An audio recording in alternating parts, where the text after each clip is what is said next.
apabila kehidupan manusia bertambah, bilangan jumlah manusia ni bertambah, bos. Kan? Yang mati tak ramai, yang lahir lebih ramai daripada yang mati, yang hidup. Saya ulang balik, Yang hidup lebih ramai yang mati. Maksudnya itulah. Jumlah duit yang dikeluarkan bertambah daripada masa ke semasa. Kan? Bank-bank dunia mengeluarkan duit dalam bentuk loan, dalam bentuk bank, dalam bentuk bond dan sebagainya. Menyebab jumlah modal bertambah. Manusia bertambah, jumlah modal bertambah. Tapi idea untuk menghasilkan duit ni dia tidak bertambah dengan begitu cepat. Jadi manusia dia memerlukan tempat untuk dia buat investment.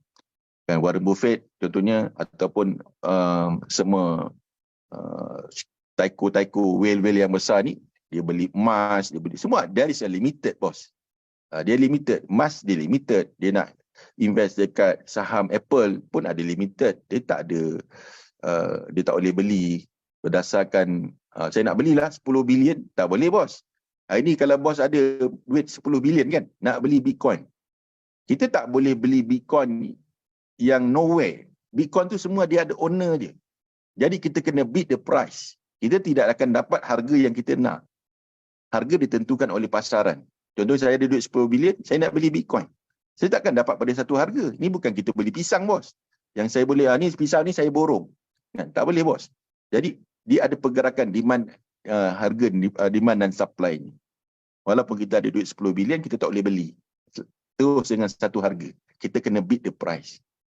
Jadi menyebabkan manusia ni dia mencari tempat untuk dia buat investment. Kat mana aku nak invest duit aku? Duit perlu dikembangkan. Jadi inilah nak beli saham terhad, kan? Nak beli emas pun terhad. Jadi manusia mula memikirkan tentang sektor-sektor investment yang lain, lalu terfikirlah manusia untuk memikirkan goal 2.0. Goal 2.0 iaitu menghasilkan satu investment yang mana dia mesti melalui satu proses yang mudah dipantau ataupun kita panggil decentralized, maka lahirlah nama digital asset. Antara digital asset, betul ke? Digital asset ni dia tak cukup syarat untuk kita panggil sebagai mata wang. Yang digital asset yang pertama namanya adalah Bitcoin, yang telah menggunakan satu sistem yang dipanggil sebagai blockchain. Blockchain ni kena faham betul-betul lah, bahawa sebab itu pun diterangkan. Yang mana sistem blockchain inilah yang memantau perjalanan, pergerakan Bitcoin ini, yang telah diwujudkan oleh Satoshi Nakamoto ni pada tahun 2009. Bos jangan tanyalah saya nak Satoshi ni Jepun ke Amerika ke, saya pun tak tahu. Dia tidak ada data. Dia tidak ada data lengkap tentang siapakah Satoshi Nakamoto. Sebab dalam dunia decentralized ni tuan-tuan, bos, sebenarnya apabila satu orang tu telah membina, contohnya Bitcoin tidak lagi dimiliki oleh dia. Dia dimiliki oleh sesiapa networking itu. Kita panggil node, N-O-D-E, node kan. Okey, kita nak kena faham dua perkara. Pertama, kita nak faham apa itu blockchain. Yang kedua, kita nak faham apa itu Bitcoin. Jadi saya cuba menggunakan analogi yang sangat mudah supaya semua orang boleh faham. Okey, dalam sistem perekonomian yang lama, kita menggunakan sistem manual. Manual ni mana pakai pen lah, pakai pen. Kan, pergi dekat bank simpanan nasional. Kalau lori merah tu, kalau di Malaysia, bos, kalau di Indonesia mungkin ada bank mereka yang bergerak daripada kampung ke kampung, ke daerah. Kalau Malaysia kita ada bank simpanan nasional dululah. Jadi kita pun nak simpan duit, RM5 boleh simpan masa tu. RM5 besar, bos, masa tu. Kan? Jadi kita ada duit simpanan, jual getah ke jual apa, ketika itu ada RM10. Kita pergi dekat bank, nanti dia tulis nama Muhammad Amin Hassan, pen kilometriko, bos. Pen kilometriko nama dia. Kan? Siapa yang mengimbau kenangan lama ni? Muhammad Amin, kamu. Ya, bos. Kan? Kemudian masuk duit, tarikh hari bulan, berapa hari bulan? 1981. Kan? RM10. Kan? Baki dibawa ke depan RM10, baki terkini RM10. Balik, bos, bawa buku. Kali apa? Buku tu kali biru ke? Siapa ingat? Kali biru. Kan? Kali biru. National. Kau lupa kali biru. Dia macam buku pasport tau. Dia bukan buku kecil tu. Buku kecil yang nipis tu, yang memperkenalkan Bank Bumi Putra. Bank Bumi Putra. Kali kuning je. Macam biru saya pun dah lupa. So kita bawa buku tu, besok dapat duit lagi kita isi. Nanti dia tulis RM10, RM50. Tiba-tiba nak pakai duit. Tapi masa kita nak pakai duit tu, kita bukan berada, saya selamat kan. Saya masa tu dekat Pening. Saya ada pergi rumah kawan saya kat Pening. Saya pergi bank simpanan Pening, tak boleh keluar duit tu bos. Sebab apa? Tidak ada sistem yang linkkan semua benda ni. Kan? Jadi alhamdulillah sekitar dalam tahun 1970 awal 1980-an, sistem centralized ini telah diguna pakai. Sistem centralized iaitu dia ada berpusat lah. Maknanya Bank Bumi Putra, Bank Simpanan Nasional, Bank BRI, Bank Indonesia ni dia ada dia punya centralized dia.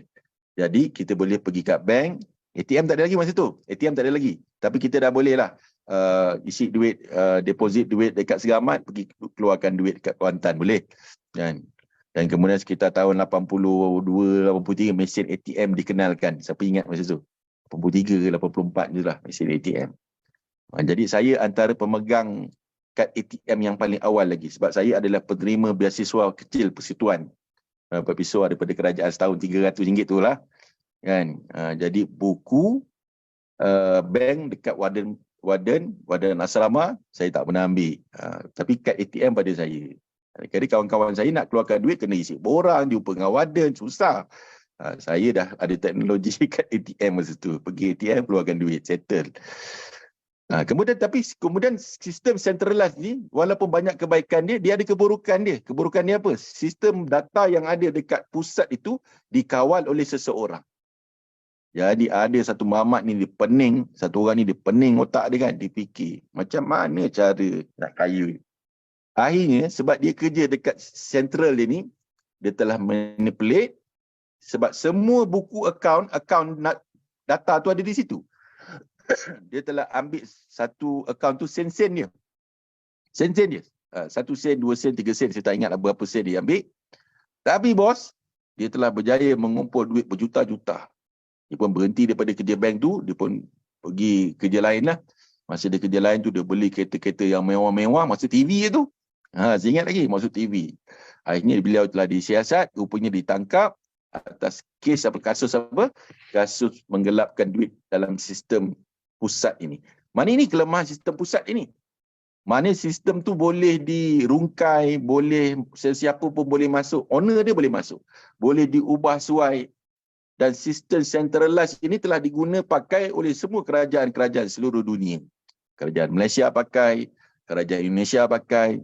Jadi apabila daripada Kementerian Kewangan, contohnya Kementerian Kewangan atau Dinas Kewangan, mereka mempunyai bajet tertentu untuk dinas-dinas ataupun jabatan-jabatan tertentu atau kementerian-kementerian tertentu.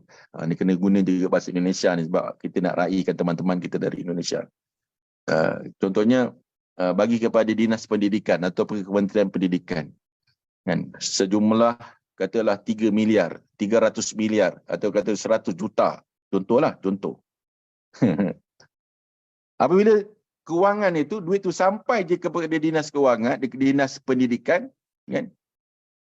Pihak Kementerian Dinas Kewangan pun tidak akan tahu perjalanan duit sebanyak 100 juta ringgit itu ataupun sebanyak 300 miliar itu perjalanan ke mana.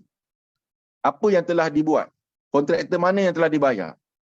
Cukup tahun, nanti akan dibuat oleh Dinas Pendidikan. Ini auditnya. Kemudian dia pergilah bagi audit yang bertauliah. mengambil masa 1 tahun lagi. Maknanya report tu 2 tahun sampai bos. Bila saya bagi dia duit, 2 tahun report tu baru sampai balik kepada pemerintah. Beritahu inilah duit yang 100 juta tadi digunakan untuk apa. Data-data ni semua boleh diubah. Satu bahan mungkin harganya RM10, kan, diklaim dengan harga RM1,000. Korupsi, kan, data yang tidak jelas, kan, semua ni berlaku dalam sistem centralized.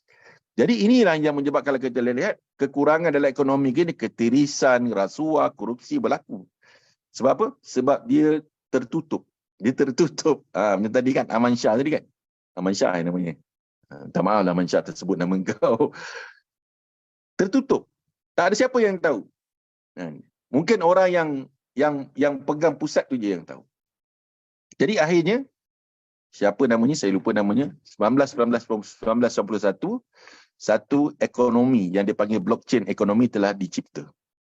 Iaitu dalam sistem blockchain ekonomi ni, setiap proses transfer, saya nak kena lukis-lukis dah sikit kot. Saya lukis-lukis sikit kan.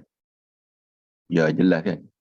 Saya kena cerita ni, walaupun ada kawan-kawan yang lama mungkin dia dah tahu dah cerita ni, tapi saya kena cerita banyak kawan-kawan kita ni, dia kalau kita cerita dengan Bitcoin je, jangan cerita Bitcoin je, nanti orang tak faham kan, sebab orang ramai kena tipu dengan Bitcoin dan sebagainya. Jadi dia kata jangan cerita. Sebenarnya yang salah bukan Bitcoin, yang salah adalah kesalahan kefahaman kita sebenarnya. Kita salah faham. Jadi kita gunakan sistem apa? Gunakan sistem centralized. Semua ni ada dia punya CPU dia. Dia punya ni dulu centralized. Jadi semua data kat sini boleh diakses, data tertutup. Ini yang berlaku.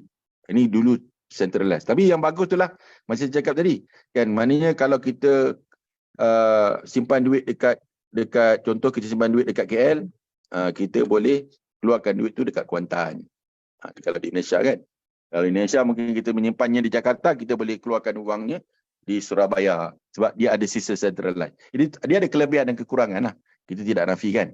Okay. Tapi menggunakan sistem blockchain, apa yang kita panggil sebagai decentralized, ni dia berbeza. Dia berbeza. Nak bagi faham mudah macam ni. Nak bagi faham ni bahasa paling kampung ni. Saya letak duit sebanyak RM100,000. Bukan RM1,000, RM100,000. Kemudian ada 1, 2, 3, 4, 5, 6, 7, 8, 9, 10 orang yang sedang melihat di depannya ada duit.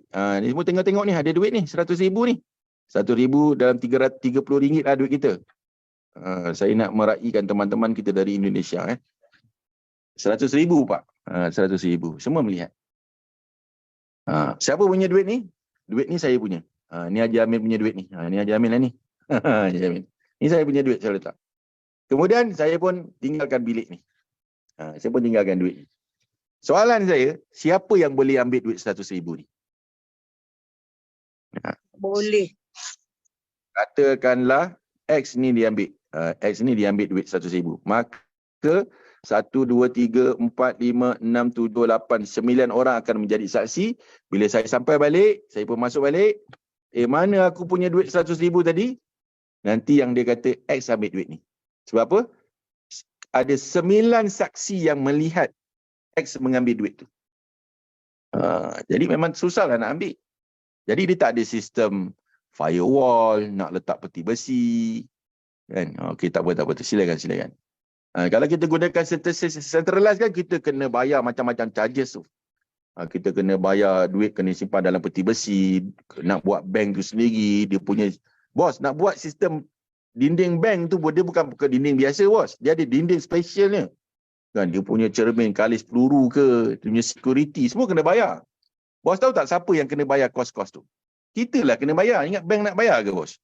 Dia buat bangunan tinggi-tinggi kan, 20 tingkat, 100 tingkat, 500 tingkat, bank kan? Maybank ke? Itu semua duit kita bos, bukan duit dia. Kita kena bayar di charges. Tetapi dalam kes ni, duit RM100 ni tak ada firewall pun. Tak ada peti besi pun. Peti besi apa dalam bahasa Indonesia? Berangkas. Berangkas. Tak ada firewall. Tak perlu kita buat dinding yang kuat-kuat pun. Duit tu cuma terletak open, terbuka, secara terbuka. Selamat. Tak ada siapa yang nak ambil. Kecuali X ni dia buat pakatan lah. Macam ni lah dia kata, kalau aku ambil duit ni, tapi aku bagi komisi. Bagi komisi lah. Aku bagi komisi, kalau Haji masuk kan, kau kata kau tak nampak je. Aku akan bagi komisi apa? Setiap orang aku bagi RM10,000. RM10,000, RM10,000, RM10,000, RM10,000, RM10,000, RM10,000. Ini rasuah ni. Korupsi. RM10,000, RM10,000, RM10,000. Untung tak kalau dia buat begini? Untung lah. Tak payah ambil. Tak untung, tak payah ambil. Untung. Baik tak payah ambil. Dia ambil RM100,000. Orang ni dia bayar RM10,000, bayar RM10,000, bayar RM10,000, bayar RM10,000, bayar RM10,000, bayar RM10,000, bayar RM10,000, bayar RM10,000, bayar RM10,000. Sisa dia berapa? RM10,000. Dia dapat. RM10,000. Dapat RM10,000. Baik tak payah ambil. Bersisa. Baik dia tak payah ambil. Sebab dia akan tanggung risiko tu. Faham tak? Decentralized. Faham. Jadi dia kata macam ni baik tak payah ambil, dia kata. Dapat 10,000, risiko je aku kena tanggung, dosa aku kena tanggung, kan? Jadi inilah sistem decentralized, bos. Yang mana setiap proses transaksi daripada satu data ke satu data itu akan berlaku dengan jelas. Akan berlaku dengan sangat jelas. Sebab tu kalau ekonomi Malaysia, Indonesia ni, kalau kita gunakan sistem blockchain ni, bos, tak ada korupsi lah, bos. Kan? Cuma dia ada beberapa kelemahan lah. Nanti saya akan cerita apa kelemahan-kelemahan dia. Okay, kan? Contoh saya sebut tadi kan, okey, daripada dinas apa tadi?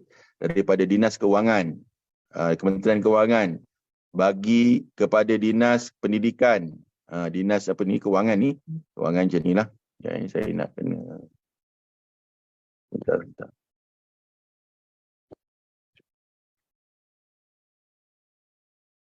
Okay. Dinas kewangan kan, ini dinas pendidikan. Okey, ni bagi sebanyak 330M. So data berkenaan 30M ni, 30 miliar ni akan ada siapa yang transfer, jam berapa ada transfer, maklumat data orang yang transfer pun ada di sini. Semua detail. Dan data yang sama juga ada di sini. Siapa yang transfer, jam berapa dia transfer, berapa jumlah dia transfer, detail. Bukan di sini aja. Katalah di bawah dinas kewangan ini, kan, ada dinas, ada jabatan kesihatan, ada jabatan kerja raya, ada jabatan, semua dinas. Katalah ada 10 dinas. 10 dinas ni akan dapat maklumat ini, semua ada di sini, ada di sini, ada di sini, ada di sini, ada di sini. Jadi semua dinas tahu, oh, dinas pendidikan dapat 30M. Nampak tak? Seandainya dinas pendidikan ni mengeluarkan biaya sebanyak 2 miliar kepada sebuah kontraktor, semua detail maklumat ni akan ada di sini, akan ada di sini, akan ada di sini, akan ada di sini, akan ada di sini, akan ada di sini, akan ada di sini. Detail. Kalau seandainya daripada 2M tadi dibayar kepada satu karyawan, nama karyawan dia katalah A. Katalah karyawan dia nama A, kan. A ni dapat pendapatan katalah 5 juta rupiah. Kan. Data mengenai 5 juta rupiah ni ada di sini, ada di sini, ada di sini, ada di sini, ada di sini, ada di sini. Semua ada data. Detail. Nampak? Kalau seandainya karyawan ni dapat 5 juta, dikasih anaknya pergi ke sekolah, bayar 20,000. Bayar 20,000 rupiah ni. Untuk belanja sekolah, kan. Belanja sekolah bayar 20,000. Data mengenai anak dia ni bayar kepada anaknya 20,000 ni akan ada dalam semua notes ini. Kita panggil notes, N-O-D-E, notes. Dalam semua sistem. Semua orang tahu. Semua orang nampak. Semua orang akan dapat notification. Notification. Contohnya katalah, anaknya tadi beli nasi uduk. Nasi uduk punya maklumat ini akan masuk dalam e-wallet ayahnya. Notification. Anak kau beli nasi uduk, dia kata. Waktu dia scan QR code tu, nasi uduk. Terus ayah dia akan dapat maklumat. Anak dia beli nasi uduk. Dan maklumat nasi uduk ni akan berada dalam semua sistem ini.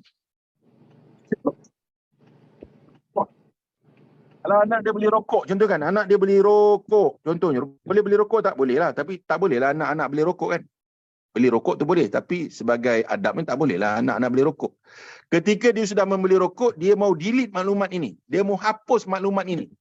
Dia cuma boleh hapus dalam sistem walletnya saja. Tapi dalam ayahnya dan semua ini tak boleh delete. Tak boleh, bos. Tak boleh di-delete. Maklumat tidak boleh dihapus. Yang boleh dihapus hanya dalam kita punya maklumat, dalam kita punya e-wallet. Kayak kita punya sistem WA, kan. Kayak kita punya sistem WA. Bos tahu tak? Kita delete, kita hapus sistem di WA kita. Tahu tak? Dalam sistem telecommunication, sistem itu tidak di-delete. Tidak, bos. Dulu di Indonesia, kita ada satu kasus tu. Kasus, saya tak ingat lah. Betul, tahun bila. Satu rakan baik dia, bagi minum kopi dekat kawan dia, dalam kopi tu dimasukkan racun. Jadi akhirnya kasus tu dibawa ke sidang. Semua maklumat data WA, WhatsApp yang dia buat, semua keluar. Jangan kita ingat data dah terhapus, data terdelete, tidak delete lagi. Dalam sistem blockchain, maklumat tidak boleh di-delete. Jadi inilah sistem blockchain yang mana kalau seandainya kita laksanakan dalam sistem pemerintahan Malaysia, Indonesia dan sebagainya, insya-Allah tidak akan berlaku sebarang korupsi, keterisan. Bagus tak sistem blockchain? Cuma kekurangan dia tidak boleh dipantau ataupun dikawal oleh central bank. Sebab it's a decentralized satu dunia ni. Jadi bank Indonesia ke bank Malaysia ke bank sentral lah, dia tidak boleh kontrol. Itu dia jadi masalah dia yang menyebabkan ya benar enggak ingat nama kasus itu kan. Jadi maknanya sistem blockchain ni sangat bagus. Sebab tu kalau kita lihat, Dubai adalah negara pertama yang mengapply bawa sistem blockchain dalam dia punya sistem pemerintahan dia. Sebab tu negara dia, kalau kita pergi di jalan kan, sistem dia, negara dia penuh dengan kamera. Sekarang kalau kita pergi di Australia pun mereka dah mula. Negara dia penuh dengan kamera, bos. Kan, kita dalam memandu ni janganlah pegang handphone. Pegang handphone, kamera dia captured, kan, surat saman tilang dah sampai di rumah. Jadi kita hidup dengan penuh ketakutan. Orang sana takut banyak sangat CCTV. Sebab apa? Sebab semua data terbuka. Itu pun salah satu dia punya keburukan dia kan. Tapi dia selamatlah. Rompakan tidak boleh berlaku. Kalau dulu, kalau di Malaysia lah. Kalau di Indonesia masih boleh lagi, masih bisa lagi. Dan dulu kan kalau kita memandu, nyetir di highway kan ada ruangan jalan kecemasan. Ada jalan kecemasan. Jadi jalan kecemasan itu tidak boleh kita lewati. Sebab yang boleh lewati itu adalah hal-hal kecemasan lah. Mungkin ada tabrakan, ada aksiden kan, yang menyebabkan laluan itu, bila kita lalu situ, nanti kan ambulans, pihak hospital, rumah sakit tak boleh nak pergi lah tempat yang berlakunya kemalangan itu. Tetapi kalau dulu di Malaysia, kita tengok jam ni, kita pun potong lah. Kita tengok macet dia, kita lalu jalan tu. Dulu. Sekarang tak berani, bos. Sekarang dah tak berani dah. Sebab apa? Sebab bukan sistem CCTV itu yang captured. Pemegang handphone ini yang di dalam mobil yang tersendat, yang tersekat tadi, dia tengok ada kereta yang lewat kan. Dia pun sakit hati lah. Aku tunggu lama-lama ni. Kan kau pergi potong kecemasan, dia pun buat video. Nombor 1, kereta BAB81 dia kata. Kereta nombor 2. Kan nampak dia punya nombor flat polis itu. Kalau Indonesia panggil flat polis kan. Kalau kita nombor flat. Nombor 1, nombor 2, nombor 3, nombor 4. Dia terus CC. Dia punya laporan dia kepada pihak yang berwajib. Semua mobil akan ditilang. Jadi kita pun dah tak berani lah. Kan? Sebab apa? Sistem sudah. Kita sedang hidup, bos, di dalam sistem tu sekarang ni. Cuma kita tak perasan. Dulu kita naik taksi. Tak gunakan sistem blockchain. Kan? Masuk kena tipu dengan driver taksi. Bukanlah semua kan. Tapi banyak yang macam tu. Kan? Masa masuk taksi kata RM5 dah sampai RM50. Kita tak boleh nak cakap apa. Kita kena bayar. Ya, dia berlaku kes rompakan. Macam-macam kasus yang berlaku dalam taksi ya dululah. Tapi bila kita menggunakan sistem blockchain. Ni Grab, ni semua blockchain sistem, bos. Semua blockchain sistem. Kita dah berada dalam sistem tu. Cuma kita tak nampak. Kita pula boleh memilih mobil apa yang kita nak. Saya mau naik mobil Azia, saya mau naik mobil apa kan, kita pilih mobil. Kalau kita kenderaan kita, kalau kita punya family besar, kita boleh ambil Grab yang besar kan, yang saiznya besar, kapasitas 7 orang dan sebagainya. Dan kita tahu pula siapa yang datang. Oh, namanya Ramli kan, dia akan sampai, kita tengok 5 minit lagi dia sampai dekat titik mana yang dia nak ambil, semua detail kan. Jadi kalau berlaku sesuatu yang melibatkan kriminal kan, yang kita tahu nombor handphone dia kita ada. Inilah sistem kehidupan blockchain yang kita suka tak suka, bos, kita akan alami dan sedang kita alami sistem blockchain ini. Jadi kita tak boleh nak tolak. Cuma kita tak tahu itu blockchain. It's a blockchain. Grab, Gojek kan. Dan sistem pertama yang menggunakan blockchain ini adalah Bitcoin itu sendiri. Bitcoin adalah digital asset pertama yang menggunakan sistem blockchain pada tahun 2009. Jadi maknanya setiap transaksi yang berlaku di dalam Bitcoin itu dapat dikenal pasti. Sebenarnya saya lupa. Saya ada satu maklumat yang nanti saya trace balik. Pertama kali Bitcoin ditransfer daripada wallet ke wallet siapa kepada wallet siapa, berapa jumlahnya, jam berapa pun ada dalam tu. Saya ada simpan, nanti kalau ada masa saya tunjukkan. Jadi cuma Bitcoin yang terhasil itu adalah hasil daripada proses ditambang. Dia ada proses tambang dia, bos. Bagaimana proses tambangnya Bitcoin ni kita boleh tengok dalam Google, boleh tengok dalam YouTube kan, macam mana proses. Dia bukan proses tambang ada jentera-jentera berat, dia menggunakan superkomputer lah. Yang mana satu ketika setiap daripada 210,000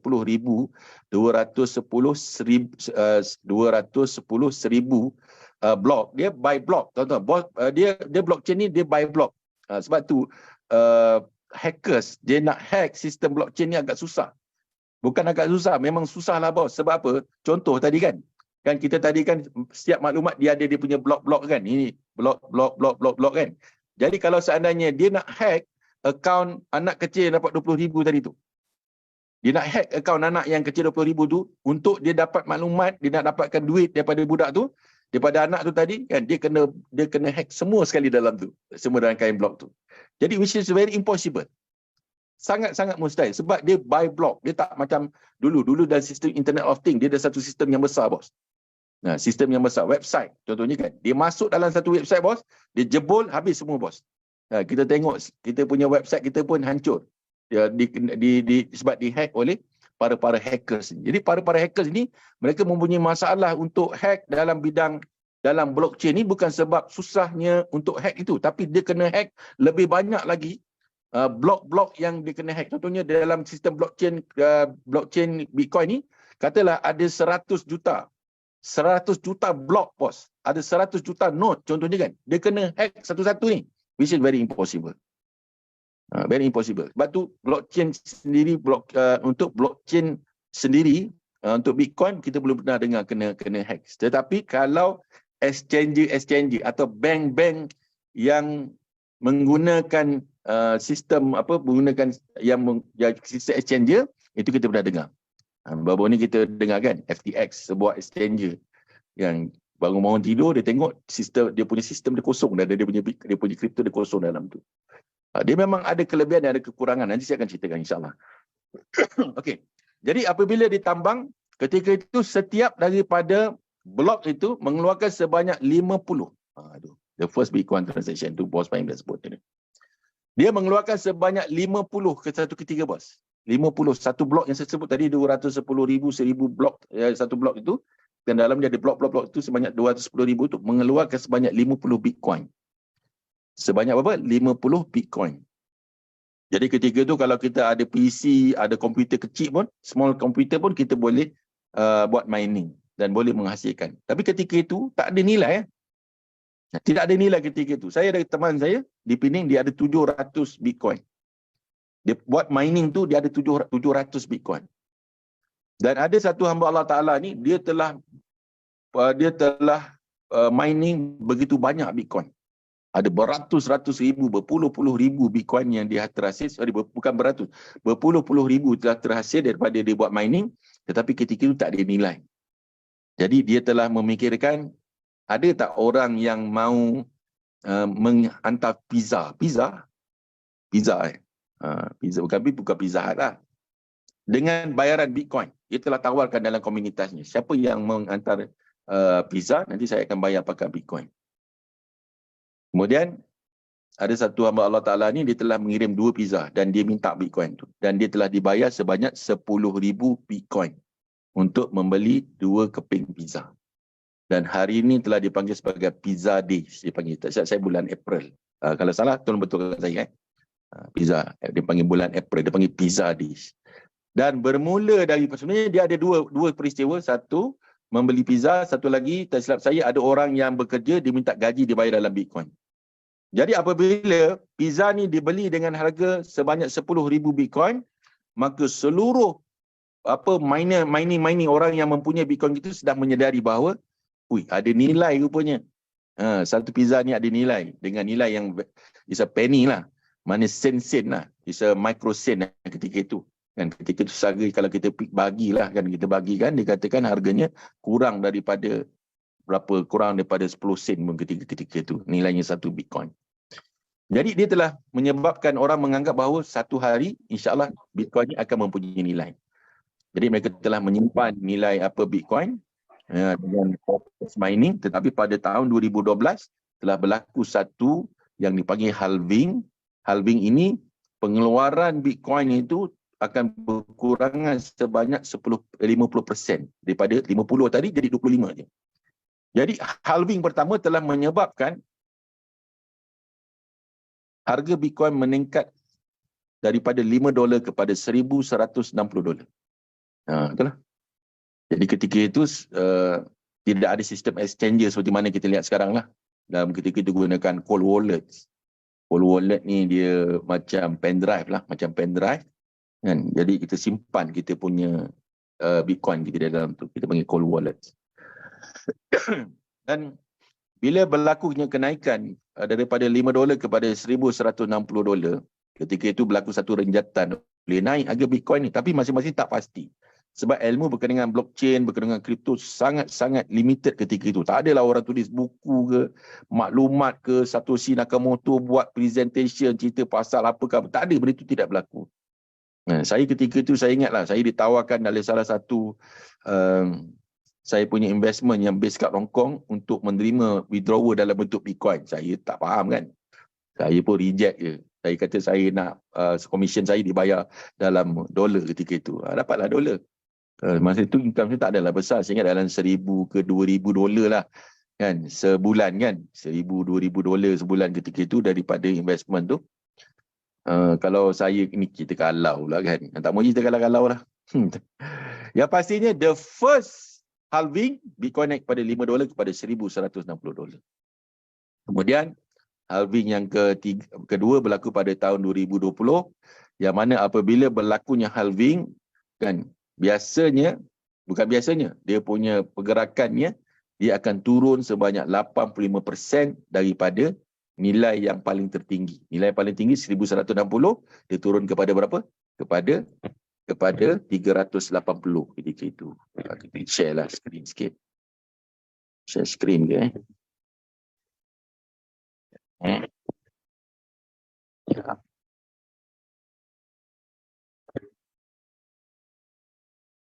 Kalau saya ada maklumat. Ya, Inilah maklumat dia. Saya selalu buka lah artikel ni. Saya sengaja je ulang-ulang artikel ni. Nak tunjukkan, lepas ni saya nak tunjukkan kalau korang tak beli crypto hot ni. Aduh, ya Allah, tak tahu nak cakap apalah. Okey, dia kata the first halving kan. The first halving tadi yang saya kata daripada the first halving, dia kata apa? Dia kata naik sebanyak berapa? Daripada $5. $5 kat mana? $5 nak check kat sini. Kat sini. And 6 months before the event, the one BTC was worth about $5. Ni artikel ni bukan saya buat kan. Jason Hamlin ni satu orang yang pakar bos dalam bidang investment. Jason Hamlin ni tulis, ni artikel ni ditulis pada tahun 2019. Artikel ni 2019. Okay. Kemudian tuan tengok di sini. Kan? Dia kata apa? The first Bitcoin rally, dia naik kepada dia naik kepada 1,160 ni. Nampak? Started on November dan kenaikan ni tak banyak bos. The price of BTC rallied by a massive 46,400%. Bos nak percaya tak percaya terpulang. Tapi itulah yang berlaku. Kan? Tapi peluang ni dah lepas lah. Kita senyum-senyum, sengih-sengih seorang-seorang boleh lah kan. Jangan sampai garu-garu kepala kan. Kita menggaru-garu kepala. Tak tahu. Kalau aku tahu aku beli lah kan. Kita akan cakap macam tu lah. Kan? Masa tu kalau kita beli 10 pun tak apa. 10 baru $50. Kan betul ke? 10. Kan $50 dalam RM200 macam tu. Kan kalau bos ada 10 Bitcoin bos. Saya cerita lah. Lagi cerita lain. Okay, the second halving. So bila berlaku kenaikan bos 1,160. So bila nak berlaku halving yang kedua bos, dia akan turun bos. Daripada 1,160 tadi, 1,160 dia turun berdebu terus pergi 380. Masa tu siapa yang beli Bitcoin tak sempat jual bos, memang kena maki yang kawan-kawan lah. Bodoh lah, bongok lah kau. Bahalul, aku dah kata kau jangan beli Bitcoin ni. Kau kena tipu. Kau tengok dulu harga 1,160. Sekarang harga dah 380. Baik kau jual sekarang. Entah-entah dia balik harga kosong. Siapa cakap? Siapa cakap macam tu? Kan? Antaranya yang cakap itu saya lah. Bodoh kan kawan-kawan kan. Apalah kau ni, semua haram ni saya kata ni. Tak boleh ni. Ustaz Nabil tahu lah cerita ni. Ni haram, tak boleh beli ni. Kita pun dengar pun haram, kita pun ya, kita pun tak tanya orang kan, tak tanya ustaz yang. Tapi ketika itu bos, ustaz dosa. Ustaz Zahrudin kata, Ustaz Zahrudin yang bagi kita punya syariah ni pun kata haram, bos. Saya pun nak tengok video dia yang pertama dia. Oh, dia pun kata haram. Oh, kata jelas lah ni Ustaz Zahrudin kata haram ni. Jadi kita tak dapat ilmu ni, bos. Kita tak dapat ilmu blockchain ke apa ni, kita tak dapat. Tapi apa yang berlaku, bos? Revolusi terus meninggalkan kita, bos. Ini namanya revolusi, bos. Ini bukan peluang. Ini revolusi. Revolusi ni kau suka tak suka, benda tu berlaku. So, daripada harga $380 ni, bos, dia naik kepada 20,000, bos. Naik 6,666% ni. Kan? Dia kata apa? To the peak of December 2017, the price of BTC rallied by a massive 6,606. Pening kepala nak jawab. Nak baca pun tak reti, bos. Aduh, masa ni lah, bos, saya tengok kawan-kawan saya jadi millionaire tu. Tak. Dia jadi millionaire tu bukan dia jadi millionaire, bos. Dia tak sadar dia jadi millionaire pun ada, bos. Dia terbeli, bos, Bitcoin. Terbeli 10, terbeli 20, terbeli 30. Ada kawan saya yang masa dia beli tu harga $10, bos. Masa berlakunya halving 2012 pada yang pertama tu, dia pun tak sadar benda tu. Dia sedar-sedar bila, bos? Dia beli, saya ingat tahun 2010 atau 2011 dia beli. 2011 dia beli. Dia beli dengan harga RM1,000. 2012 dia tak sedar tentang berlakunya halving. Jadi dia pun diam-diam, saya pun tak jumpa dengan dia. Bila berlaku halving tahun 2016, Bitcoin naik kepada 20,000, bos. Saya pergi jumpa dia. Saya pun sajalah sindir-sindir dia. Kata, engkau dah kaya, kau lupa aku, Dia pun pening, bos. Dia kata, apa benda ni? Kau kata kaya. Mana aku dah kaya? Aku macam tu dulu juga makan gaji. Buat mati level, kejap tak jadi. Kejap kena scam. Dia kata dengan saya, kan? Kata, bos lupa ke bos ada beli Bitcoin dulu? Kau dah jual ke Bitcoin tu dulu? Bitcoin mana dia kata? Bitcoin mana? Bos, nasib baik dia jumpa, bos. Dia punya Bitcoin dia. Dia jumpa balik dia punya Bitcoin dia jual daripada RM1,000 jadi 1.4 juta. Macam mana, bos? Okey ke okey? Tu tengah, bos. Jadi ketika itu, yang bodoh siapa, bos? Yang bodoh saya lah.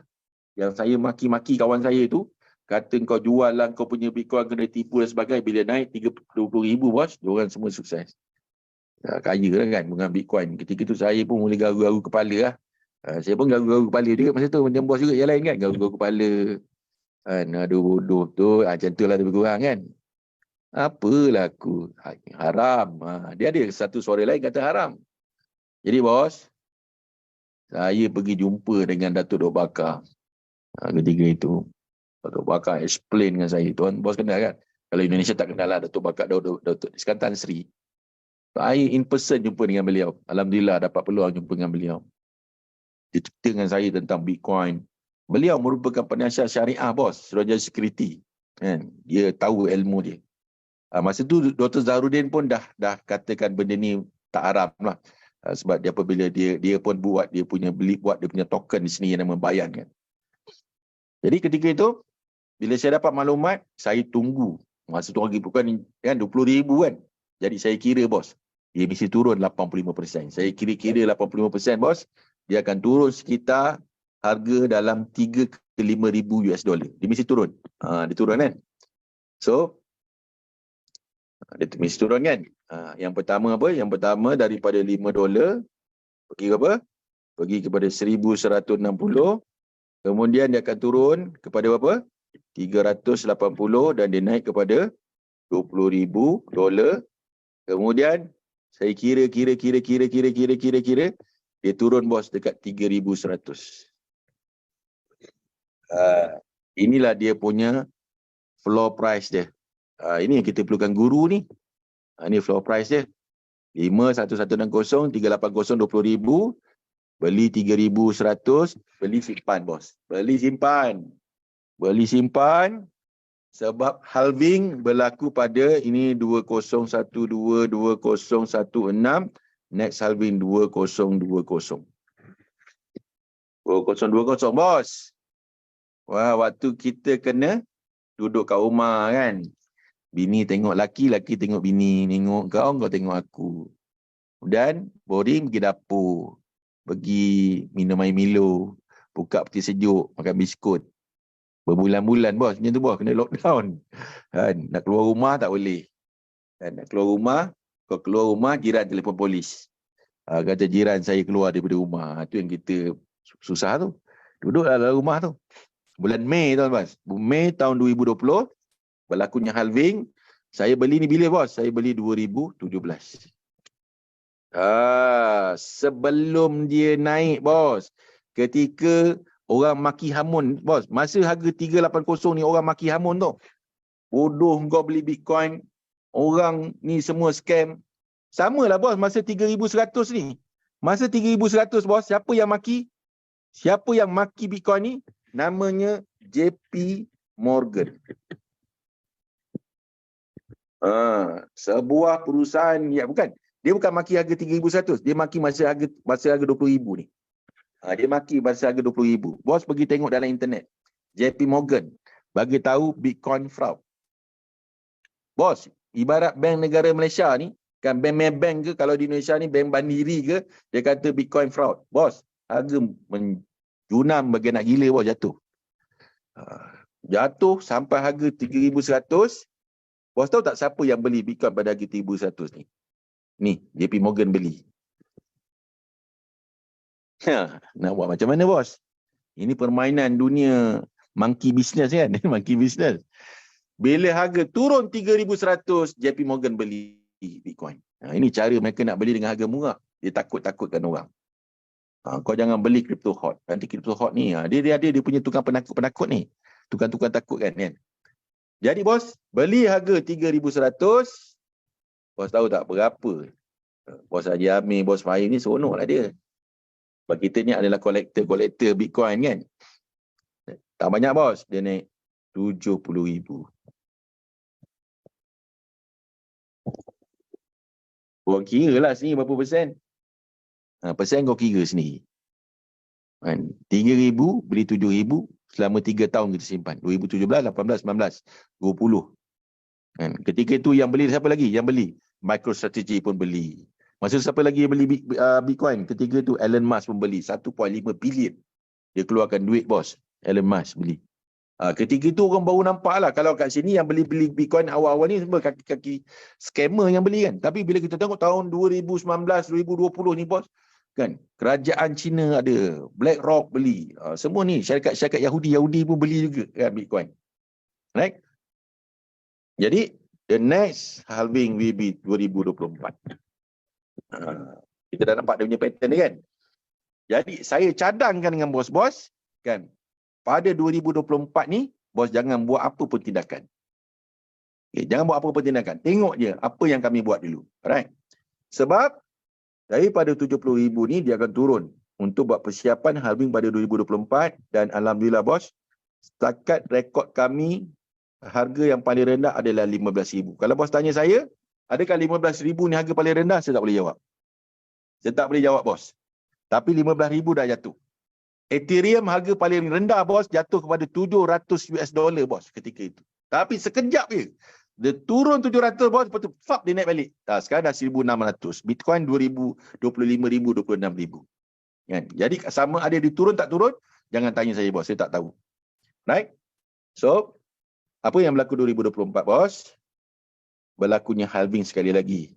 Kan? Kat sini 50, kat sini tinggal 25. Kat sini tinggal 12.5. Makin sikit lah dia punya jumlah pengeluaran kan. Halving kan dia cut into half kan. Jadi 15,000 ni bos. Nak naik berapa bos? Saya tak tahu. Jangan tanya saya. Pergi tanya pergi dekat internet Google, pergi tanya Google. Ada yang kata 100,000, ada yang kata 200,000, ada yang 300,000, ada 700,000. Macam-macam spekulasi. Tapi yang paling penting yang kita tahu insya-Allah dia nak naik. Jadi dalam peluang yang pertama, yang kedua, yang ketiga ni, mungkin kita tak buat sebab kita tak tahu. Atau yang kita tak buat sebab kita tak ambil tahu. Kita tak buat bukan sebab kita tak tahu. Kita tahu. Tapi kadang-kadang kita tak ada guru yang boleh pandu kita, yang akan tanya kita, yang akan tengok kita. Tapi dalam Al-Quran bos, ini semua leader-leader besar ni tu bos. Kepala otak dia ni bos, bukan ilmu, macam-macam ilmu ada dalam kepala otak dia. Bos Jamil ni. Bos Jamil yang lain-lain, Izil dan sebagainya. Kan? Dia bukan kata ilmu bagaimana nguruskan tim fokus. Dia macam-macam ilmu ada dalam kepala otak dia ni. Sebab ini makanan harian ni bos. Ini makanan harian saya juga kan. Hari-hari tengok harga naik turun dan sebagainya. Saya jangka lah. Saya jangka. Ini jangkaan saya. Dengar baik-baik. Apabila harga Bitcoin melepasi je 100,000, maka investor akan membeli Ethereum. Sebab Ethereum adalah kripto yang kedua yang sangat powerful. Dan sistem yang ditawarkan oleh Ethereum, sistem blockchain yang lebih laju, yang ada smart contract dan ada macam-macam, bos. Sebenarnya Ethereum lebih baik daripada Bitcoin, tapi sebab the first, apa tu kita nak jadi Think Quran ni adalah the first. Itu kita nak jadi yang pertama. Right. Jadi bos, bila berlaku kenaikan 100,000 ni, bukan soal kenaikan ni, soalnya apakah aset yang kita ada kat sini. Memang naik memanglah naik, tapi kita ada apa bos kat sini? Kita ada telur tembelang ni. Sebab tu bos, kita kena ada aset-aset kripto seperti apa? Sekurang-kurangnya kita dalam Quran kita kena ada crypto hot. Yang bos Haji Amir ke, yang kita dengar cerita Dr. Farida dapat untung sekian-sekian banyak, bos, belum start lagi keuntungan dia orang ni. Sebab apa? Halving belum berlaku. Halving berlaku pada tahun depan, 2024. Sebab tu kalau saya baca dalam satu artikel semalam tadi, dia kata masa yang terbaik untuk kita menghadapi halving ini adalah membeli 6 bulan sebelum berlakunya halving. Bos, ia akan berlakunya halving pada bulan Mac. Pada bulan Mac 2024. Tak silap saya lah. Mac atau April. Cuba tarik 6 bulan ke belakang, bos. Katalah berlaku bulan Mac kan. Mac maknanya bulan bila bos kita kena beli? Dia mesti 6 bulan, bos. Dia mesti 6 bulan. Nak tengok kenapa 6 bulan? Saya buktikan. Kenapa 6 bulan? Mari kita tengok sini. Perkataan apa kat sini? Perkataan apa bos kat sini? Saya tak share screen. Saya share screen. Ui, dah lewat dah saya ni. Okey, dah lewat dah masa dah. Okey. Saya pause kamera. Ni kan. September ke Oktober? September ke? Okay. Tak apa. Kenapa 6 bulan? Sebab dia bagi tahu kat sini. And kata 6 months before the event, 1 BTC was worth $380. Tengok next. Tengok yang lain. Tengok sini. Dia cakap lagi benda yang sama. 6 months before the event, 1 BTC was worth. Kau nampak tak? Kau nampak tak apa benda aku nampak ni? Nampak tak Dr. Farida? 6 bulan. Nampak bos, nampak. Nanti saya akan dapat maklumat bila the halving tu akan berlaku. Tapi saya nak bagi tahu the last is March. March sudah. Yang kita tak tahu. Sebab kita tak tahu. Sebab sekarang ni dengan wujudnya peperangan Ukraine Rusia, dengan wujudnya ekonomi US dollar yang sangat-sangat teruk sangat ni, fiat money pun orang dah tak boleh kontrol dah sekarang. Memang bila-bila masa je. Jadi orang akan berubah kepada dua aset. Pertama, orang akan pergi kepada gold. Gold. Dia stick gold, bos. Tak boleh nak ubah lagi. Itulah dia punya hakikat dia. Yang kedua, orang akan pergi kepada kripto. Bitcoin ataupun Ethereum. Kenapa orang tidak emas penuhnya? Sebab emas mempunyai masalah kecairan yang lambat. Pukul 3 pagi, anak sakit. Kan? Nak masuk hospital, nak jual gold kat mana, bos? Tetapi dengan kripto, kan, kalau di Indonesia kita ada Indodax yang begitu sangat pantas untuk kita buat pencairan. Dan kalau di Malaysia kita ada sistem P2P ya. Di Huobi, di Binance sebagainya kita ada sistem P2P yang kita boleh sell kan, dengan kita punya peer-to-peer system, P2P system, 5 minit, 10 minit kita dah dapat kita punya duit dalam bentuk cash kalau kita nak cash. Boleh faham? Jadi saranan saya kan, bila berlaku kenaikan daripada sekarang ni kepada mungkin 200,000, 300,000, bayangkan bos. Kan hari ni MetaMask dinilaikan dengan Ethereum. Hari ni harga Ethereum berapa? 1.4. 1.4 daripada harga sekarang ni 1,600 contoh kan. Dapatlah harga nilai dalam $2,000 ataupun lebih kurang dalam RM10,000 ataupun 30 juta rupiah kan. Sekarang ni lah harganya. Nah, kita nak tunggu harga turun boleh, harga turun kan. Tunggulah. Tapi bagi saya sesiapa yang memiliki sekarang dengan harga pun, yang beli baru ni 14,000, alah rugilah. Saya dulu beli 14,000, sekarang harga 10,000. Nah, jangan worry. Kita masih sangat-sangat beruntung sebab halving masih belum berlaku lagi. Bila berlakunya halving, dia akan berlaku lonjakan keuntungan tak banyak bos. Boleh sampai antara 500 ke 1,000%. Itu tak kira lagi dalam ekosistem yang kita ada tu sendiri yang menyebabkan Quran Center untuk dapat 20% dia kena ada crypto hot. Itu tak kira lagi, bos. Itu tak kira lagi. Bayangkan kalau satu ketika, bos, kita ada 200,000, 300,000, 500,000, 1 juta Quran Center seluruh dunia. Mana mereka nak beli crypto hot, bos? Semua pegang tak nak beli. Semua yang dah pergi. Jumpa dengan Dr. Farida. Kau keluar menangis air mata. Doktor, jualkan satu saya crypto hot. Dr. Farida jual tak? Dr. Farida jual tak agak-agak? Tak jual, tak jual. Dia ada 30 lebih pun tak jual. Bos Haji Amir, bos, jual lah kat saya. Saya kan adik bos. Saya kan dah kembangkan tim ni. Kan, menyebabkan bos ada income. Jumpa dengan bos Haji Amir.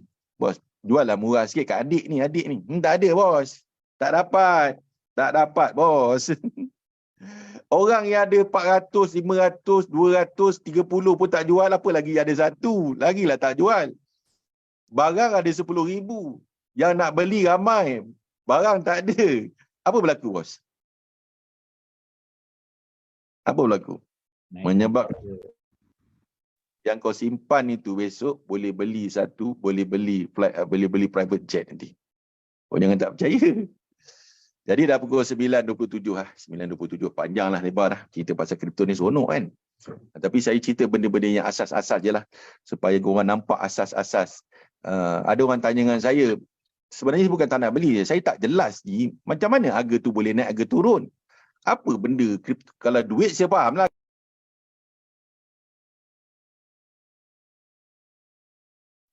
Ada yang crypto hot ni ada harga naik, harga turun. Jadi saya tak faham ni. Jadi benda ni ada unsur moral. Ada unsur kan ada orang cakap macam tu. Bos, kan? Dalam sistem blockchain ini kita akan menjual pada orang yang dia mau beli dengan harga itu.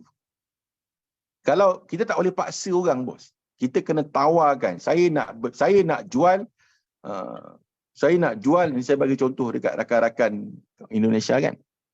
Saya jumpa satu bendera Indonesia yang dikibarkan pada tahun 1945. Atau kat Malaysia, saya menjumpa satu bendera Malaysia yang telah dikibarkan masa hari kemerdekaan Malaysia pada 31 Ogos 1957 tu. Ni benderanya. Bendera tu siapa yang rajin mute-kan saya ni? Dia suruh saya berhenti dah kot. Bos, teruskan. Okey, right. Maknanya, saya nak tawarkan bendera itu kepada publik. Kan? Saya nak jual dengan harga 1 juta ringgit. Tiba-tiba ada orang big itu, kalau 100,000 saya nak beli. 100,000 dia kata. Saya nak jual 1 juta. Ringgit. Kan? Ni mahal ni. Tak ada pembeli, bos. 100,000 tu je yang bid. Kan? Maka saya tahu nilainya tak boleh dijual dengan harga 100,000. Jadi saya kata, okey, kalau begini kata, boleh tak jual dengan 200,000? Kan? Jual dengan 500,000. Yang pembeli yang 100,000 dia kata, sebab dia pun nak beli juga kan. Dia kata benda itu sangat berharga. Dia ada sebagai kolektor. Kan? Dia kata nak beli dengan harga, okeylah 200,000. Lalu berlaku bidding ini. Bid the price. Sampailah dia jumpa satu titik yang tepat, katalah dia jual dengan harga 250,000. Jadi pembeli rela membeli, penjual rela melepaskan, maka terjadilah walaupun nak jual dengan 1 juta tadi, jadi dijual dengan 250,000. Orang yang beli 250,000, dia kata dia nak jual. Dia pun cakap dengan kawan dia, okey aku nak jual dengan harga 800,000. Dan kemudian dia bid dengan harga yang sama. Tiba-tiba dia setuju dengan harga, ada orang tu setuju. Tak, aku setuju nak beli dengan harga 500,000. Dia beli 250,000 dan dia boleh release dengan harga 500,000. Dan begitulah keadaannya. Itulah cara pergerakan crypto hot bergerak, Bitcoin bergerak di seluruh dunia di dalam konsep yang dipanggil sebagai spot, iaitu Yadan bin Yadin, iaitu kita boleh membeli di waktu itu, di masa itu. Dia tidak boleh tertangguh. Jadi walau alam, Bos nak tanya. Boleh. Assalamualaikum. Yang kata konsep doror tu sebab dia tak ada paksaan kan? Dia tak ada paksaan. Goral ni, nanti Ustaz boleh cerita dengan jelas lah. Ada yang dizalimi. Ya, dalam konsep yang goral tu maknanya ada, sebenarnya begitulah. Konsep perniagaan muamalat dia kena adil bagi pembeli dan bagi penjual. Kan, soal dijual bendera, itu kan dia yang nak beli. Kalau kita jual dadah, narkoba dan sebagainya, tak boleh lah, haram kan. Jual arak tak boleh. Tapi kalau kita lihat, apa gunanya dia beli NFT tu? Kan orang tanya, apa gunanya? Kan? Apa gunanya dia beli bendera 1945 tadi, apa gunanya? Hanya orang yang beli tu tahu nilainya. Kan? Hanya orang yang beli tu tahu nilainya. Kalau kita tak tahu nilainya, kita tahu nilainya satu hari akan meningkat. Kita tahu nilai, kita boleh print crypto hot itu, yang kita print, yang kita letaklah dekat rumah macam kita letakkan hot yang ada dekat rumah kita kan. Allah Muhammad. Cuma kalau kita beli hot itu, dia jadi satu lukisan lah. Ataupun satu perhiasan saja. Tetapi kalau kita print kita punya crypto hot tu, kita letaklah kat rumah kita. Kita beli nama sebab As-Samad gitu kan. Letak ah. Tapi kita punya crypto hot tu, dia ada nilai lah dia di belakangnya. Jadi mana nak jawab Dr. Fadil bagi tahu, oral ni maknanya dalam kita punya sistem tidak ada yang dikhianati lah. Dia dah rela, dia nak beli. Takkan kita, dia tak ada paksaan kat situ. Tidak ada unsur-unsur paksaan. Ada soalan lagi tanya? Satu lagi soalan bos, satu lagi. Okay, di saat baru ni harga kripto hot naik sampai sikit, naik sampai 15. Okay, saya ada buat perjanjian lah dengan seseorang kan. Okay, saya pun ikhlas, dia pun ikhlas. Maksudnya saya nak jual dengan harga 10,000. Tapi bukan yang 30 tu, yang Al-Huda punya tu. Jadi dia dah setuju, kita dah buat surat perjanjian. Maksudnya masing-masing okey, saya pun okey walaupun pada tu harga tu 15,000. Okey, Al-Huda dah dapat untung dah sebab dia beli dalam 2,000 lebih je kan. Dan dia pun perlu benda tu. So tak adalah konsep dararnya sebab dia saya rela, dia pun rela kan. Tak ada. Harga pasaran itu harga sebagai aras ukur dia. Harga dia 10,000. Harga dia 10,000 lah. Lepas tu Dr. Farida kata, tak naklah jual 10,000, 10,000 harga market susah nak jual kan. Sebab harga market dia beli kat OpenSea je harga 10,000. Jadi saya nak jual harga 7,000. Ada tak dalam kalangan network dalam kita punya community nak beli harga 7,000? Dia tak berdosa lah. Dia tak berdosa. Cuma kita punya keuntungan sedikit lah. Tapi kalau sebab kita dah beli dengan harga 2,000 dulu, jual 7,000, mana tetap kita masih untung. Dan itulah konsep yang orang tanya saya. Bila harga crypto hot ni jadi $100,000, ada ke orang nak beli? Jawapan dia ada lah. Jawapan dia ada lah. Sebab ketika harga 100,000 ketika itu, takkan kita nak jual pada harga 100,000. Mungkin kita nak jual harga 90,000. Tak, macam tu saya nak jual harga 90,000. Kan? Maknanya sedikit harga di bawah market. Di bawah market. Kan? Jadi kita pun beli dulu harga 2,000. Kita nak jual harga 90,000, takkan tak rasa untung lagi kan? Jadi dia bergantung kepada saya nak membeli dan ada orang nak menjual. Itu je cerita je. Kalau tak ada, kalau kita nak membeli, saya nak beli harga 10,000. Kita tetap dalam tu bidding kita 10,000. Tapi tak ada orang yang nak menjual dengan harga 10,000. Faham-fahamlah harga dia bukan 10,000. Jadi kita kena tingkatkan kepada, kita cubalah bid 12,000 kita kata kan. Harga 14,000. Kan? Orang yang 14,000 tu dia keras. Aku tak akan jual. Semua tak nak jual. Jadi orang dia akan memaksa untuk akan bid harga. Okey, macam itulah. Fine lah, fine. Aku beli harga 14,000. 14,000. Jadi dia akan beli pada market price. Kalau seandainya, sebab tu kita kena ada komuniti yang kuat. Komuniti ni sebenarnya yang menentukan insya-Allah dengan izin Allah Taala kan menyebabkan kripto hot ni akan naik harga. Cuba apa berlaku kalau seandainya tim kita ni semua ramai-ramai kita jual Dr. Farida. Bos Amir Anjami jual, saya jual, Dr. Farida jual, apa berlaku? Tak boleh nak pegang harga lah. Maknanya harga menjunam-junam lah jatuh. Konsep dia sama macam stock market. Stock market yang menyebabkan harga jatuh tu sebab ni lah ramai yang menjual, sedikit yang membeli. Kan? Maka menyebabkan harga jatuh. Wallahualam. Mudah-mudahan sedikit pencerahan saya tu boleh menyebabkan orang faham lah apa benda crypto hot ni. Supaya sekurang-kurangnya kita nak, sebenarnya saya menceritakan ni bos, sebenarnya saya nak lepaskan banyak soalan berkenaan dengan syariah dan sebagainya yang dia takut-takut, yang dia ragu-ragu. Sebab ada negara-negara tertentu yang mengharamkan cryptocurrency ni ada. Dan ulama' dia mengharamkan cryptocurrency dan sebagainya ada. Jadi maknanya apa yang saya sampaikan, maknanya kita menceritakan secara globalnya. Secara globalnya, Bitcoin ini telah diterima pakai oleh seluruh dunia. Wallahualam. Bukan sebab, bukan kita fahamlah dia punya sistem transparansi yang mudah, yang tidak boleh dihack. Sistem yang saya ingat baguslah kalau kita amalkan. Wallahualam, saya rasa itu saya boleh sampaikan. Yang baik datang daripada Allah, kemata dari saya sendiri. Tanpa minta maaf, saya serahkan kembali pada MC. Silakan MC. Terima kasih bos. Terima kasih Tuan Haji Amin atas pencerahan. Maksudnya macam itulah kebaikan kripto hot ni. Ada apa-apa soalan? Silakan. Assalamualaikum MC.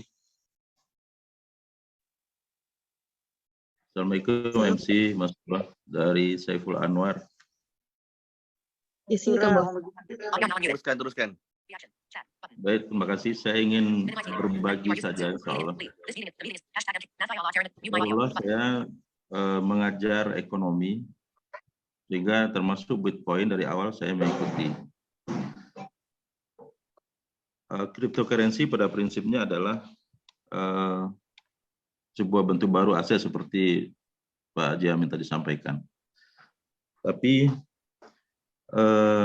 di Indonesia ada yang kemudian mencoba untuk mengaktifkan lagi dinar. Mungkin salah strategi, komunitas ini menjadikan dinar sebagai alat tukar. Itu melanggar undang-undang, karena alat tukar yang resmi itu hanya dari bank sentral, dalam hal ini di Indonesia Bank Indonesia. Akhirnya masuk penjara. Nah, sementara di dunia cryptocurrency, dia tidak murni sebagai uang. Uang itu fungsinya ada 3. Pertama, untuk transaksi. Yang kedua, berjaga-jaga. Yang ketiga, untuk spekulasi. Nah, dia menjadi haram kalau dia spekulasi. Ini yang dimaksud dengan gharar. Ada 3 sebab harta haram: zolim, gharar, dan riba. Jadi tadi sudah Pak disampaikan, ketika dia tidak menjadi gharar, dia menjadi halal. Kenapa kemudian ada banyak cryptocurrency sebenarnya? Ada bosnya punya 5.000 triliun, lalu dalam berapa jam hilang. Kenapa? Karena mereka tidak punya komunitas. Jatuhnya ke gharar. Makanya banyak orang, seperti Pak Haji yang sampaikan tadi, tidak mengerti masalah demand supply, struktur pasar, monopoli, monopsoni, dan lain-lain. Dia seperti tanda kutip gila. Uang 28 miliar tiba-tiba jadi 1.500. Saya ketemu orang, pisah dengan keluarga dan seterusnya. Jadi intinya adalah, kalau kita memahami cryptocurrency adalah sebagai koleksi atau sebagai nilai tukar, kemudian kita main di dalamnya, itu resikonya besar. Apalagi kalau kita pakai hard money, pakai uang keras, uang pensiun, uang tabungan, dan lain-lain. Ini resikonya besar. Nah, inilah bedanya cryptocurrency. Saya dari awal begitu Bos Hengki cerita cryptocurrency, saya betul-betul tersadar, wah ini luar biasa. Apa bedanya? Yang pertama, struktur pasarnya beda. Struktur pasarnya monopsoni, karena suppliernya hanya satu, yaitu Singosem. Sehingga di ekonomi kita menyebut supply-nya itu elastis sempurna, tegak lurus dia, karena tidak akan bertambah, hanya 10.000. Sementara demand-nya terus bertambah, elastis sempurna. Bahkan nanti akan menuju elastis sempurna. Kalau sekarang masih elastis. Kenapa? Karena ada komunitas, yaitu Singquran. Andai nanti seluruh dunia tidak ada lagi orang yang beli CryptoHeart, maka komunitas Singquran akan terus membeli, karena dikaitkan dengan bonus. Setidak-tidaknya seperti itu.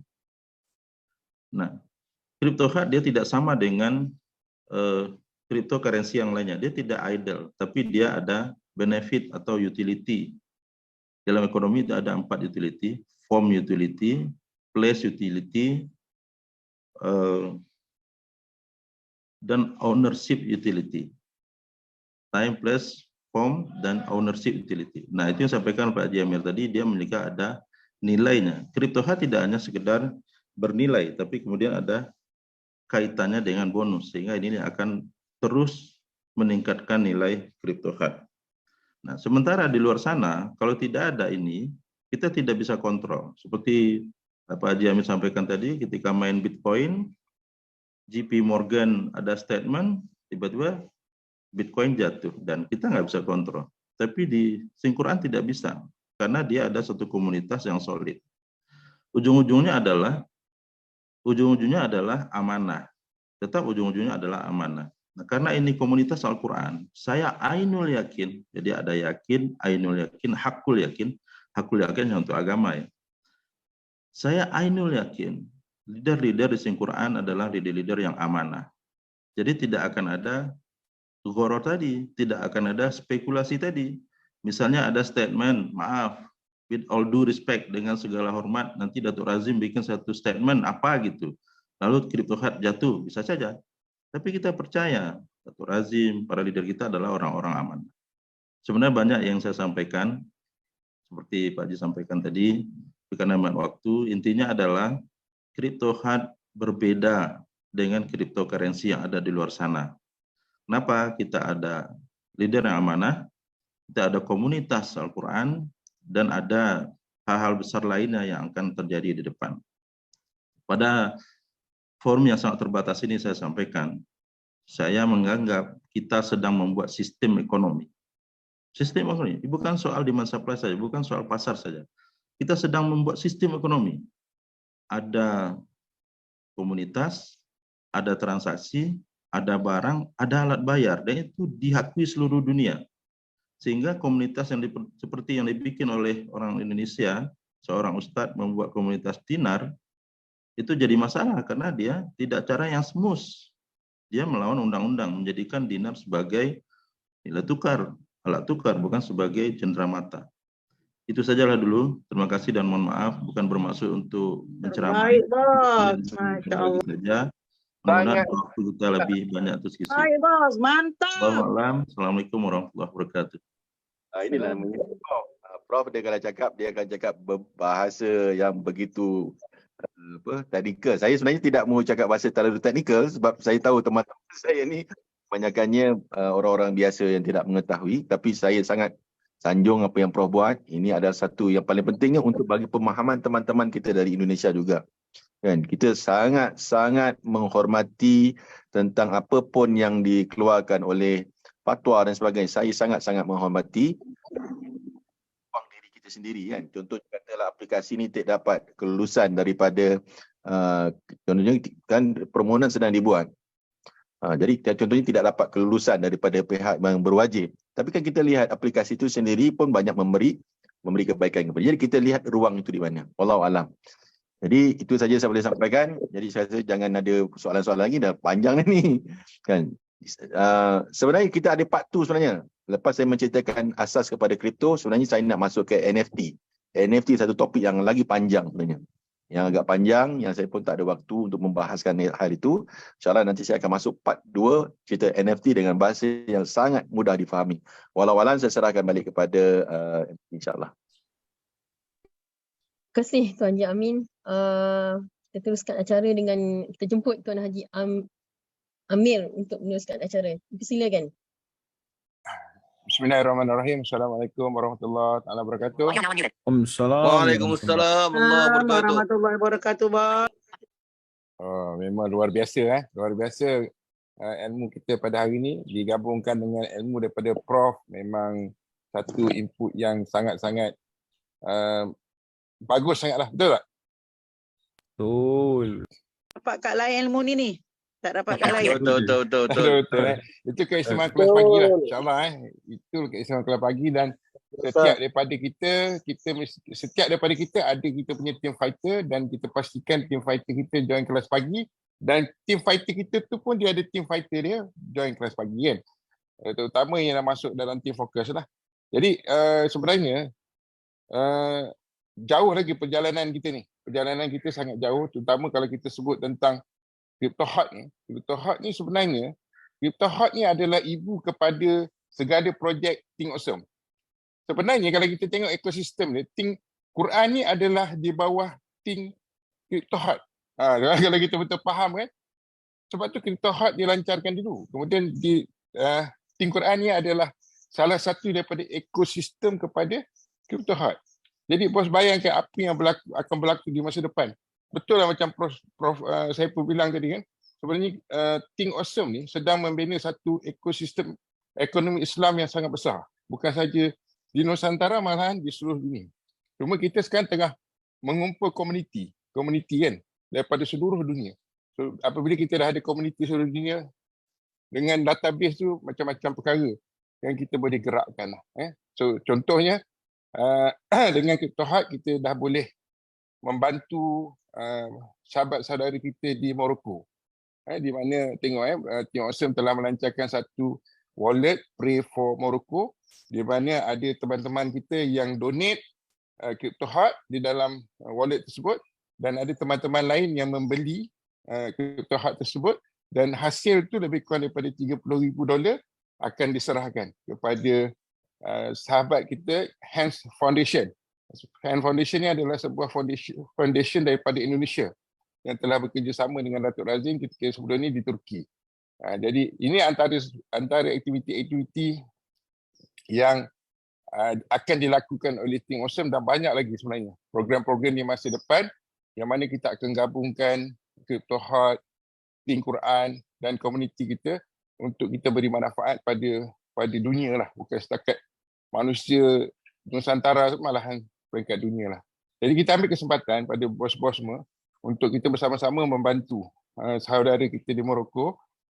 Kepada yang tak dapat nak donate Crypto Heart, kita boleh bagi dalam jumlah masing-masing ke dalam pagi tadi saya dah buat umumkan dalam WhatsApp group ke dalam wallet saya Daniel Hati, dan daripada situ kita akan kumpulkan di mana kita akan gunakan untuk saya uruskanlah donation tersebut kepada Think Awesome. Jadi terbuka pada semua. Berapa banyak nak bagi? Tu kalau macam saya cadang lah, ini peluang kita lah kan untuk dapat Etirak Barakah. Berapa kita punya Bitwise kita? Kalau kita nak achieve RM1 juta dalam masa 12 bulan, bagilah dengan 1,000. Itulah yang kita boleh donate. Tapi kalau dan akhirnya terpulang daripada kita, ikhlas hati kita. Sebab inilah peluang kita dengan bantuan ni untuk kita dapat rezeki yang berganda-ganda dalam kaedah dan cara yang lain kan. Jadi ini peluang kita. Jadi kita ambil ilmu yang kita dapat ini dan yang paling penting kita bertindak lah. So kita ada 6 bulan lagi sebelum halving dan kita kerja kuat. So kita ada peluang di dalam Think Quran untuk all out. Untuk kita dapatkan bonus-bonus DDB dan mentor, di mana lepas tu bila kita dapat bukan untuk kita belanjakan, tetapi kita ikat perut dulu, beli sikit sebanyaknya. Sebab insyaAllah kalau kita tak belanja pun bonus-bonus Think Quran ni, kita masih survive lagi. Kita masih survive. Orang kata susah-susah dahulu, insyaAllah senang kemudian kan. Dengan penghasilan yang kita ada, insyaAllah kita boleh guna untuk infak. Macam-macam lagi bencana yang akan berlaku di masa depan ni. Kita boleh infak untuk Morocco, kita boleh infak untuk untuk Libya. Dan sebenarnya saya pun dengan Datuk Razin sekarang sedang menggerakkan satu bantuan untuk membantu sahabat-sahabat kita di Tanah Jawa. Di Tanah Jawa sebahagian tempat ni saya rasa dah lebih daripada 2-3 bulan dah tak hujan dan mereka kekurangan air. So kita sedang buat, saya dengan Datuk Razin sedang buat satu gerakan untuk membantu keluarga kita di Indonesia. So kita akan kita target lah, kita akan sediakan 100 tangki, lori tangki untuk kita bagi pada keluarga-keluarga miskin, keluarga-keluarga yang menghadapi masalah air di Pulau Jawa lah, insyaAllah. Jadi saya rasa saya cadangkan pada Bos Haji Amin untuk sambung tajuk NFT tu besok lah. Jadi kalau dia punya flow tu nampak cantik kan. So insyaAllah yang baik daripada Allah, yang lemah daripada diri saya. Jangan lupa ambil peluang untuk kita bantu saudara-saudara kita di Morocco. So boleh transfer ke dalam akaun saya, e-wallet saya dengan hati. Terserah kembali kepada MC kita hebat, Bos Mastura. Silakan.